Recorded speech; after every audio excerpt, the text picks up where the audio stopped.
Opposition اتحاد یعنی P D M کی جانب سے اسمبلیوں سے استعفوں میں تاخیر کے بعد تحریک انصاف کے ترجمان بغلیں بجا رہے ہیں کہ اپوزیشن کی تحریک ناکام ہو گئی، کیونکہ نہ تو ڈیڈ لائن کے مطابق لانگ مارچ ہوا اور نہ ہی اجتماعی استعفوں پر کوئی فیصلہ ہو سکا۔ لیکن کپتان حکومت پر اپوزیشن کا دباؤ کم ہونے کے بعد اب حکومت اور اسٹیبلشمنٹ کے چھپے ہوئے اختلافات باہر آنے کے امکانات بڑھ گئے ہیں۔ وجہ یہ ہے کہ جب بیرونی خطرات کم ہوں تو اندرونی اختلافات کا ابلنا ایک قدرتی امر ہے۔ بیرونی حملہ ہو رہا ہو تو اندرونی لڑائیاں دبی رہتی ہیں، لہٰذا ان حالات میں حکومت کا اصل امتحان اب شروع ہے۔ سینئر صحافی اور تجزیہ کار سہیل وڑائچ کا کہنا ہے کہ فوجی اسٹیبلشمنٹ کافی عرصے سے وفاقی اور پنجاب حکومت کی خامیوں کی نشاندہی کر رہی ہے، ساتھ ہی وہ اصلاح احوال کے لیے حکمت عملی کا حوالہ بھی دے رہی ہے، لیکن وزیر اعظم عمران خان نے چند چھوٹے مشوروں کے علاوہ باقی اہم پالیسی ایشوز کے بارے میں ایک کان سے سننے اور دوسرے کان سے نکال دینے کا رویہ اختیار کر رکھا ہے۔ وہ کہتے ہیں کہ اب بدلتے ہوئے حالات میں یا تو عمران خان کو ایک کان سے سن کر دوسرے کان سے نکالنے کی پالیسی بدلنا پڑے گی، یا پھر ان کے فوجی اسٹیبلشمنٹ سے معاملات خرابی کی طرف جا سکتے ہیں۔ سیاسی تجزیہ کاروں کا کہنا ہے کہ حکومت کی پچھلے 2.5 برس کی بدترین کارکردگی، گڈ گورننس میں ناکامی اور معیشت کی بربادی کا خمیازہ پاکستانی عوام براہ راست بھگت رہے ہیں، اور وہ ان حالات کا ذمہ دار صرف حکومت کو نہیں بلکہ اس کے پیچھے موجود اسٹیبلشمنٹ کو بھی سمجھتے ہیں، جو عمران خان کو دھاندلی کے ذریعے اقتدار میں لائی تھی۔ لہٰذا اگر وزیر اعظم حالات میں بہتری لانے کے لیے دی جانے والی اسٹیبلشمنٹ کی تجاویز پر کان نہیں دھرتے اور اپنی منمانی کیے چلے جاتے ہیں تو پھر اسٹیبلشمنٹ کو بھی اپنی پالیسی پر نظر ثانی کا حق حاصل ہے، خصوصاً جب وہ پاکستانی اپوزیشن کی جانب سے شدید تنقید کی زد میں ہے اور اس پر عمران خان کی پشت پناہی کا الزام عائد کیا جا رہا ہے۔ یاد رہے کہ سابق وزیر اعظم نواز شریف اور پی ڈی ایم کے سربراہ مولانا فضل الرحمان حالیہ دنوں میں فوجی قیادت کو یہ وارننگ دے چکے ہیں کہ اگر اس نے سلیکٹڈ وزیر اعظم کی پشت پناہی جاری رکھی تو پھر حکومت مخالف تحریک اور فروری میں ہونے والے لانگ مارچ کا رخ اسلام آباد کی بجائے جی ایچ کیو راولپنڈی کی طرف موڑ دیا جائے گا۔ اس دوران اس طرح کی اطلاعات بھی آنا شروع ہو گئی ہیں کہ موجودہ فوجی قیادت میں بھی عمران خان کا مزید ساتھ دینے کے معاملے پر اختلاف پیدا ہو چکا ہے۔ دوسری طرف تجزیہ کار سہیل وڑائچ کا موقف ہے کہ اپوزیشن اب تک کپتان حکومت کو کوئی بڑا چیلنج دینے میں ناکام رہی ہے۔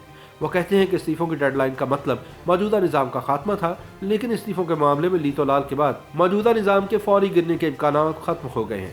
اب اپوزیشن کو نئے سرے سے ماحول بنانا ہوگا، اسے ایک نئی تحریک پھر سے اٹھانا ہوگی۔ سہیل وڑائچ کہتے ہیں کہ اپوزیشن کی تحریک کی اٹھان زبردست تھی، لانگ مارچ اور اجتماعی استعفے ٹرمپ کارڈ تھے۔ اگر فدائی حملے کی طرح یہ آپشن استعمال ہو جاتے تو سارا سیاسی نظام معطل ہو کر رہ جانا تھا، لیکن یہ بھی سچ ہے کہ پیپلز پارٹی سے سندھ حکومت قربان کرنے کا مطالبہ منطقی نہیں تھا۔ سوال یہ ہے کہ پیپلز پارٹی کو اس فدائی حملے کے بدلے میں کیا ملے گا؟ یہ سوال بہت اہم ہے۔ ایک طرف تو ان کی سندھ میں حکومت جاتی رہے گی اور ان کی حکومت کی جگہ ان کے مخالفین آ کر بیٹھ جائیں گے جو انہیں اگلا الیکشن بھی جیتنے نہیں دیں گے۔ اس لیے پیپلز پارٹی استعفوں کا آپشن اس وقت تک استعمال نہیں کرے گی جب تک اسے یقین نہ ہو جائے کہ ان کے استعفوں سے سارا سیاسی ڈھانچہ مفلوج ہو جائے گا اور اس کے بعد ضمنی انتخابات نہیں بلکہ ہر صورت عام انتخابات ہی ہوں گے۔ سہیل وڑائچ کے مطابق لانگ مارچ کی حکمت عملی میں اہم ترین وہ فضا ہوتی ہے جس میں مارچ کیا جاتا ہے، لیکن باوجود کوشش کے حکومت مخالف تحریک کے پہلے مرحلے میں وہ فضا نہیں بنی کہ ٹوٹی جوتی اور پھٹے کپڑوں والے سر پر کفن باندھ کر نکلیں اور اسلام آباد یا راولپنڈی جا کر آر یا پار کر کے آئیں۔ ان کے خیال میں ایسی صورتحال بنانے کے لیے جس طرح کی گرما گرمی کی ضرورت ہے وہ ابھی پیدا نہیں ہو سکی۔ اپوزیشن کو اپنی حکمت عملی از سر نو ترتیب دیتے ہوئے سیاسی ماحول کے اندر ایسا تحرک لانا پڑے گا جس سے عام آدمی گھر سے باہر نکلے اور اسے یہ یقین بھی ہو کہ اس کے لانگ مارچ سے حکومت کا خاتمہ ہو جائے گا۔ لانگ مارچ کے لیے اصل فورس تو پارٹی کارکن ہوتے ہیں،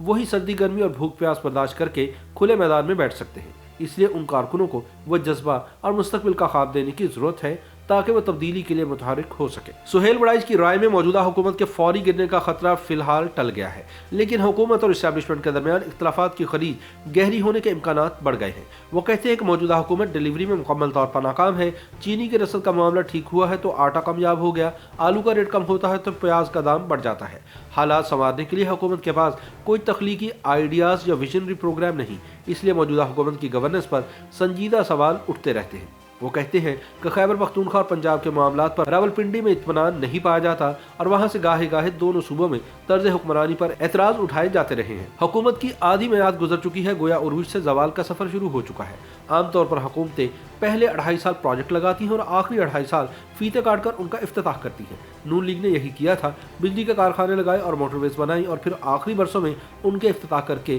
ان کے تمغے اپنے سینوں پر سجائے۔